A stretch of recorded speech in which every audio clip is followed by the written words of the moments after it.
Hello friends, आज हम लोग कक्षा 10 के गणित का जो समांतर श्रेणी कक्षा पाठ 5 है, समांतर श्रेणी, उस पर हम लोग अध्ययन करेंगे। देखो, श्रेणी क्या होता है। श्रेणी को पढ़ने से पहले हम अनुक्रम को जानते हैं। अनुक्रम क्या होता है कि एक ऐसी वस्तुओं का समुच्चय है जिसको एक किसी निश्चित क्रम में या निश्चित आर्डर में रखते हैं, तो उसको हम लोग अनुक्रम कहते हैं। जैसे कुछ उदाहरण के देखते हैं। अनुक्रम, सबसे पहला उदाहरण अनुक्रम है।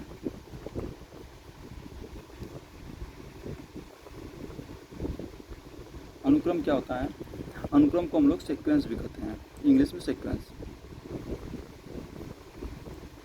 क्या होता है कि वस्तुओं को एक निश्चित क्रम में या आर्डर में जब रखते हैं तो उसको हम लोग अनुक्रम कहते हैं। जैसे 1, 3, 5, 7, 9 ऐसे करके हम अगर रख दें तो ये एक अनुक्रम होगा। क्यों होगा? क्योंकि इसमें या अगर हम लिख दें 2 है, 4 है, 8 है, 16 है, 32 है, इस प्रकार से, या कुछ इस प्रकार से लिख दें ए स्क्वायर, ए की घाते 3, ए की घाते 4, इस प्रकार से, तो ये सबको हम लोग सीक्वेंस कहेंगे। क्यों? क्योंकि इसको एक सिस्टम से लिखा गया है, इसको भी इसको भी कुछ एक ऑर्डर मिलेगा। आपको भी बाद में बताऊंगा ऑर्डर क्या है। एक जैसे कि इसी सीक्वेंस को आगे हम लोग श्रेणी के रूप में देखते हैं। जब श्रेणियाँ भी कई प्रकार की होती हैं, जैसे कि समांतर श्रेणी, गुरुत्तर श्रेणी, हरात्मक श्रेणी, तो हम कक्षा 10 में स्पेशली क्या करेंगे, केवल समांतर श्रेणी को ही पढ़ना है। तो हम लोग समांतर श्रेणी का अध्ययन करेंगे। तो यही सीक्वेंस यानी कि अनुक्रम आगे बढ़कर समांतर श्रेणी बनता है। कब बनेगा समांतर श्रेणी, वो देखेंगे कि हम लोग अगर समांतर श्रेणी की बात करें, जिसको हम लोग शॉर्ट में अर्थमेटिक प्रोग्रेशन यानी कि एपी कहते हैं, तो यही अनुक्रम, जो अनुक्रम है आपका 1, 3, 5, 7, 9 या फिर 2, 4, 8, 16, 32, इसी में से कोई निकलकर समांतर श्रेणी बनता है। कब?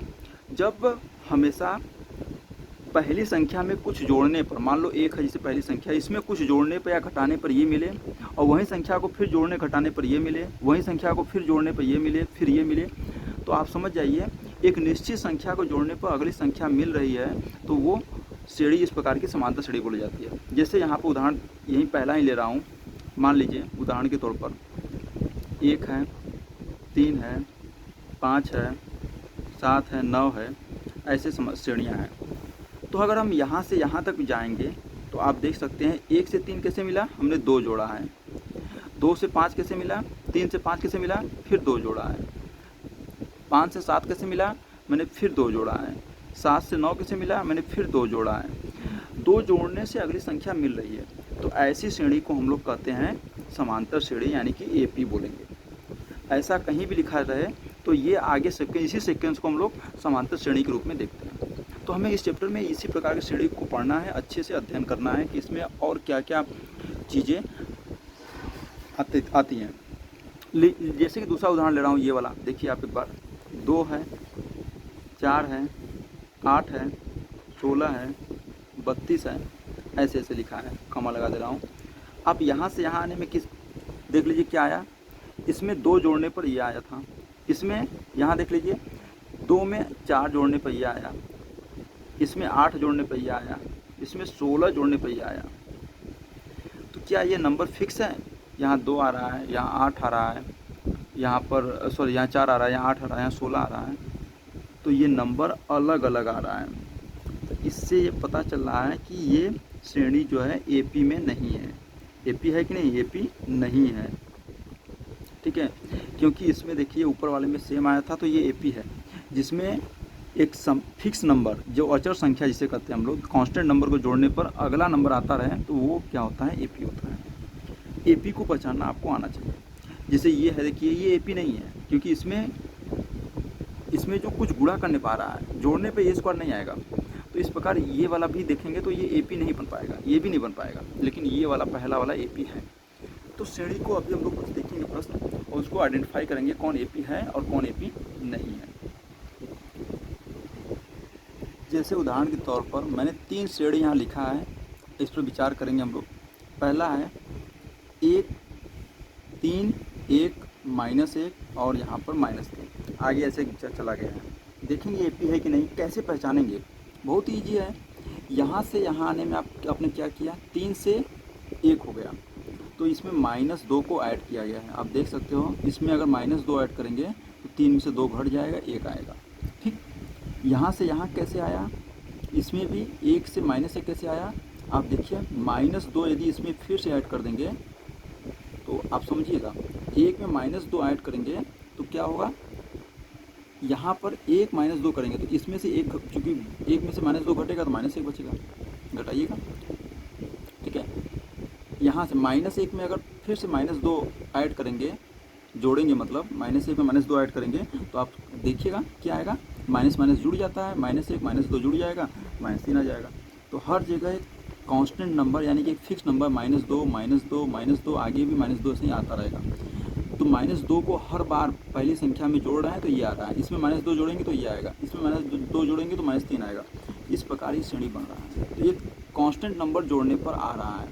ये नंबर अगर हर में सेम है, ये संख्या जो है हर में सेम है, तो वो बोला जाएगा एपी। इसी को हम लोग क्या कहेंगे, अर्थमेटिक प्रोग्रेशन। यानी कि ये श्रेणी 3 1 -1 -3 इस प्रकार जो श्रेणी बन रहा है ये एपी में है।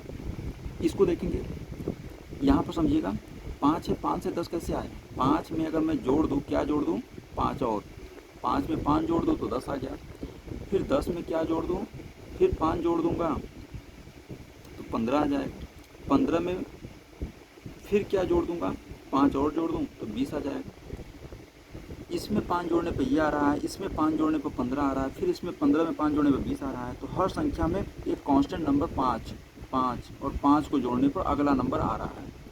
इस प्रकार ये श्रेणी भी क्या हो जाएगा, एपी। क्यों होगा, क्योंकि इसमें भी एक कांस्टेंट नंबर, एक अचर संख्या को जोड़ने पर ही अगला नंबर आ रहा है। आपको उम्मीद है समझ में आया होगा। आखिरी है, इसको देखिएगा, आप क्या इस पर सोच सकते हैं एपी है कि नहीं, कांस्टेंट वन यूज करिएगा। इससे ये कैसे आया, क्या एक कांस्टेंट नंबर, एक फिक्स नंबर को ऐड जोड़ा गया है कि नहीं। तो इस 2 से फिर ये कैसे आया अगला 2, यानी कि इसमें क्या जोड़ा गया होगा, बता सकते हैं, 0। ठीक है, 2 में 0 जोड़ेंगे तो 2 आ जाएगा। फिर इस 2 में क्या जोड़े होंगे, फिर 0 जोड़ेंगे तो ये आ जाएगा। इस 2 में क्या जोड़े होंगे, फिर 0 जोड़ेंगे तो ये आएगा। तो इस 2 में से इस 2 कैसे आया, 0 जोड़ने पर, फिर इससे 0 जोड़ने पर, इससे 0 जोड़ने पर। आप समझिए हर जगह ये 0 जोड़ा गया है। इस प्रकार हम ये देख रहे हैं कि यहाँ पर भी एक फिक्स नंबर 0 को जोड़ने पर ही, एक कांस्टेंट नंबर 0 को जोड़ने पर ही अगला नंबर आ रहा है। इस प्रकार ये श्रेणी भी क्या होगा, एपी। आप इस पर गौर करिएगा, ये भी एपी ही है। फ्रेंड्स, समांतर श्रेणी को कैसे लिखते हैं उसको देख लेते हैं। समांतर श्रेणी को एक सामान्य रूप जो होता है उसका कुछ इस प्रकार से हम लिखते हैं। मान लो पहला पद A1 है, दूसरा पद A2 है, तीसरा पद A3 है, कुछ इस प्रकार से, चौथा पद A4 है, पांचवा पद A5 है। इस प्रकार से समांतर श्रेणी को लिखते हैं।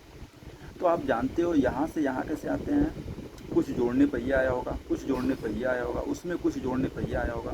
तो जो जोड़ा जाता है वो फिक्स नंबर होता है। उसी फिक्स नंबर को हम लोग डी के रूप में देखते हैं, उसको हम लोग कहते हैं डी। डी फॉर सार्व अंतर।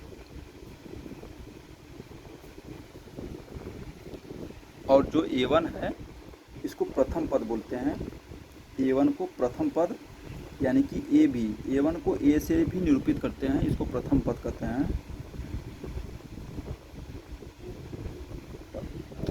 ठीक है, तो यहाँ पर अगर D के मान निकालना हो तो कैसे आएगा, D का मान क्या हो सकता है, आप बता सकते हैं। D का मान जो होता है, एक और तरीका है, D का मान सेकेंड में से फर्स्ट को घटाते हैं। जब भी सेकेंड पद है, अगर ये AP में दिया है, ये क्या है, AP है, तो इसमें सेकेंड में से फर्स्ट को घटाते हैं, A2 माइनस A1, या इसके जो आगे वाला टर्म है उसको पीछे वाला टर्म से घटाएंगे, A3 माइनस A2, या A4 में से A3 घटाएंगे, A4 माइनस A3। इसी प्रकार से D हम निकालते हैं। मतलब हर जगह आप आगे वाले में से टर्म से पीछे वाले टर्म को घटाएंगे, आगे वाले पद में से पीछे वाले घटाएंगे, आगे वाले पद में से पीछे वाले घटाएंगे, तो वो जो भी आएगा हर जगह बराबर आएगा, वही डी होता है। अभी इसके पहले भी बताया था। हम कुछ क्वेश्चन प्रैक्टिस करेंगे आगे और देखेंगे कि डी कैसे निकले। इससे जैसे उदाहरण के तौर पे एक देख ही लेते हैं अभी उदाहरण।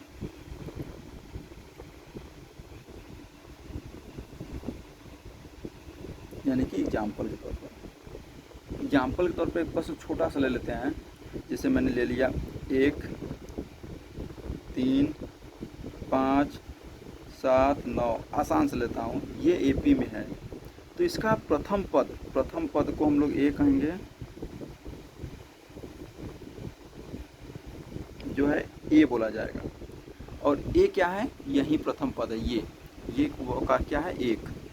और इसमें डी कैसे निकालेंगे, डी बराबर द्वितीय पद में से प्रथम पद को घटाएंगे दूसरे पद में से, तो 3 में से 1 को घटाएंगे, 3 माइनस 1 बराबर क्या आ जाएगा, 3 में से 1 गया 2। या तुम्हें लग रहा है कि ये गलत है तो दूसरा भी देख लेते हैं, डी और निकाल देते हैं। यहाँ से डी निकालेंगे एक तो, इसको तुम D1 नाम दे सकते हो, डी या D1। दूसरा डी निकालेंगे यहाँ से, इसको D2 नाम दे सकते हो। यहाँ से निकालेंगे, 5 में से 3 घटाएंगे दूसरे में से पहले, 5 माइनस 3, तो ये भी आ गया 2। आप कोई को घटा के देख लो, 7 में से 5 गया 2, 9 में से 7 गया 2। हमेशा ध्यान रखिएगा आगे वाले पद में से पीछे वाले को घटाना है। ये गलती कभी मत करिएगा कि इसमें से इसको घटाने का। हमेशा जब भी कोई ऐसे एपी दिया हो तो जो कोई भी 2 टर्म ले लीजिएगा, उसमें आगे वाले पद में से पीछे वाले घटाएंगे, आगे वाले में से पीछे वाले को, इसमें से 9 में से 7 को, ठीक, तभी ये डी निकलेगा। डी निकालने का यही तरीका है, डी मतलब सार्वंतर। ये प्रश्न में आगे प्रयोग करूँगा, इसलिए मैं पहले आपको समझा दे रहा हूँ, ठीक है। उम्मीद है आपको ये बात समझ में आई होगी। अब हम लोग आगे एक्सरसाइज की तरफ बढ़ेंगे। एक्सरसाइज